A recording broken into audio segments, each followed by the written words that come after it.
নমস্কার বন্ধুরা, কেমন আছেন সবাই? আশা করি সবাই খুব ভালো আছেন। আজ আবার নতুন একটি ভিডিও নিয়ে চলে এসেছি। আমার পুরনো বন্ধুদের ধন্যবাদ জানিয়ে, নতুন বন্ধুদের স্বাগত জানিয়ে ভিডিওটি শুরু করছি। তাই ভিডিওটি স্কিপ না করে সম্পূর্ণ দেখার অনুরোধ রইল।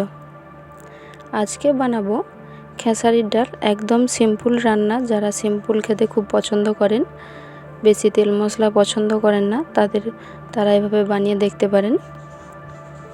এখানে আমি এক বাটি খেসারির ডাল নিয়েছি।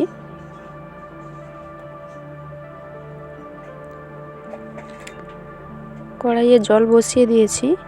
জল গরম হয়ে গেলে আমি গরম জলে ডালটা খুব ভালোভাবে ধুয়ে নেব।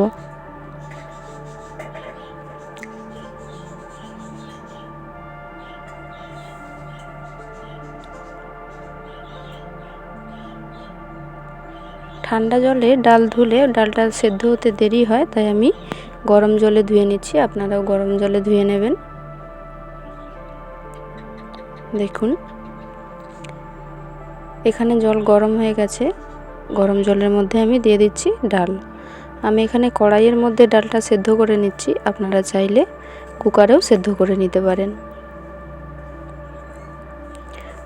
ডালটা ফুটে গেছে, দিয়ে দিচ্ছি পরিমাণ মতো হলুদ গুঁড়ো, পরিমাণ মতো লবণ।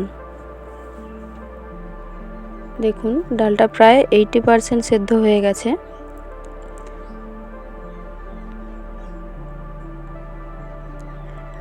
এখন আমি দিয়ে দিচ্ছি ছোট ছোট করে কেটে রাখা একটা মাঝারি সাইজের আলু। এরপর আমি খুব ভালো করে সেদ্ধ করে নেব।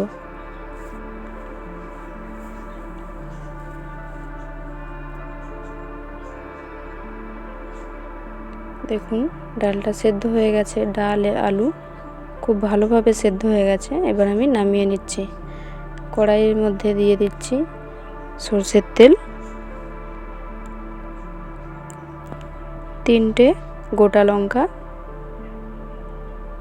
এবং কিছুটা গোটা জিরে দিয়ে খুব ভালোভাবে ভেজে নিয়ে আমি যে পাত্রে আমি ডালটা ঢেলে রেখেছিলাম, ডালের মধ্যে উপর থেকে দিয়ে দিচ্ছি। খুবই সিম্পল একটা রান্না। রুটি হোক বা পরোটা, যারা সিম্পল রান্না পছন্দ করেন তারা এভাবে বানিয়ে খেতে পারেন। খেতে খুবই সুস্বাদু হয়।